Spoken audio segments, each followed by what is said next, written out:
ഉപദ്വീപീയ നീരൊഴുക്ക്. ഉപദ്വീപീയ നീരൊഴുക്കിനെ മൂന്നായി തിരിക്കുന്നു. കിഴക്കോട്ടൊഴുകി ബംഗാൾ ഉൾക്കടലിൽ ചേരുന്ന ഉപദ്വീപീയ നദികൾ, പടിഞ്ഞാറോട്ടൊഴുകി അറബിക്കടലിൽ ചേരുന്ന ഉപദ്വീപീയ നദികൾ, വടക്കോട്ടൊഴുകി ഗംഗയിലും യമുനയിലും ചേരുന്ന നദികൾ എന്നിങ്ങനെ മൂന്നായി തിരിച്ചു.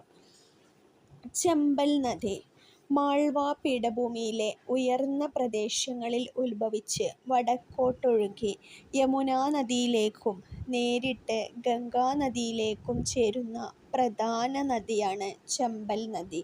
എന്താണ് ചമ്പൽ റവൈനുകൾ?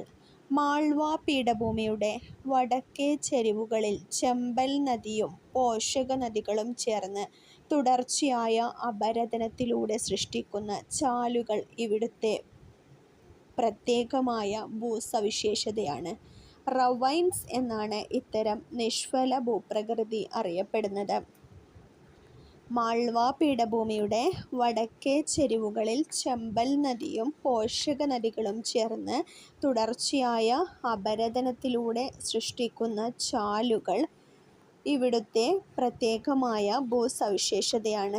റവൈൻസ് എന്നാണ് ഇത്തരം നിഷ്ഫല ഭൂപ്രകൃതി അറിയപ്പെടുന്നത്. കൂടുതൽ SCERT വീഡിയോകൾക്ക് ഈ ചാനൽ ഒന്ന് സബ്സ്ക്രൈബ് ചെയ്ത് ലൈക്ക് ചെയ്യുക. Thank you.